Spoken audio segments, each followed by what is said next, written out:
Coming to the topic of AI risk, right? I know you mentioned viscosity, I think you mentioned, right? Are there Yep. other tools that SMBs can use to understand the AI risk right now? If they're already using AI, they're like, okay, that sounds, they hear this podcast and they're like, oh, this sounds great, but how do we know, are we doing the right thing, or, are we Yeah, ignoring it? I mean, there's a few tools like Viscosity out there. They're all kind of in a similar space. It's kind of this new thing that they're competing against. I would have to think of it more Okay, names, but that's the that's right. first one that comes to mind. Right. Just because I speak to them a few times. So, Yeah.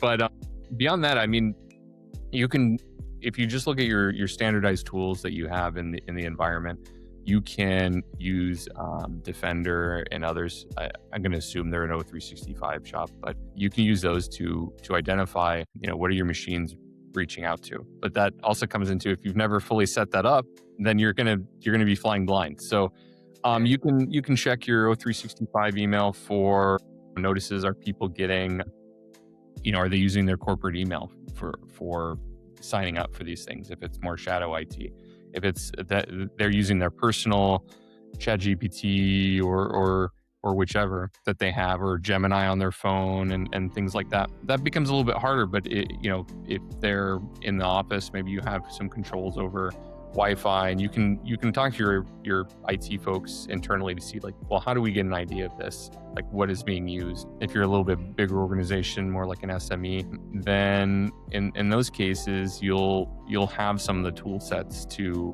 block or to identify what's being used. I would always start with, what do I have first, to understand the problem? Because maybe you don't. I doubt that this is the case, but maybe you don't have a big problem, right? Yeah. And so it wouldn't make sense to spend all this money on a tool to come in and protect you from something that's not a problem for you. But Yeah. that might be a good clue to get ahead of it at that point, before Yeah. it becomes a problem. Right. I know that during our prep talk for this podcast, you mentioned, you can't just spend money to figure out AI safety. Yeah. There is a human element.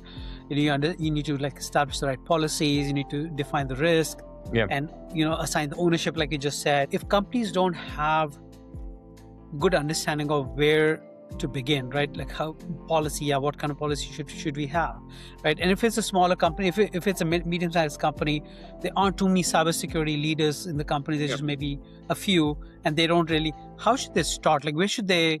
Like, should they contact a person in a company like you, or are there free resources available? You mentioned the NIST scan audit is there. Maybe that's a good starting point.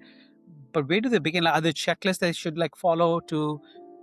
I mean, there's CIS benchmarks. There's NIST has a wealth of information on there that they can use. There's OWASP has some guidelines. It just kind of depends on which industry they're in, and what they're Okay. doing, right? How advanced is their tech shop? I think the baseline is, it's always good to have a conversation. Someone will give them some ideas based on the unique perspective that their business needs. Obviously, they'll throw a SOW out there with that, and like, here, let me do a full scan. But that usually people like myself are always open for conversations, and chatting and seeing, what is it you might need.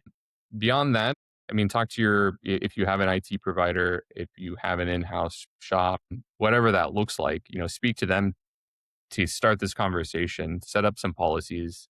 Maybe everything AI has to be approved by finance first. And then you tell finance, like, I need to know about it before Yeah. you approve it, right? You create some controls internally to try to limit that, and then set the guidelines for how this can be used. I think that the tools are still very new for Mhm. detecting and really getting ahead of these things. But using basic tool sets like uh, Defender or CrowdStrike or whatever endpoint tool you have, you can set up searches and alerts for these things and get ahead of it that way, even browser-based ones. So I think when you get into planning, this, we talked about in the prep, was a quote from IBM that I like, is that don't have anything with severe consequences. And this, I'm paraphrasing, but anything with severe consequences shouldn't have a machine making the decision, right? Mm. So if you're fine with a nameless machine that doesn't have any agency or responsibility, Yeah. sending all of your bank money out into the ether, Yeah. then go for it, right?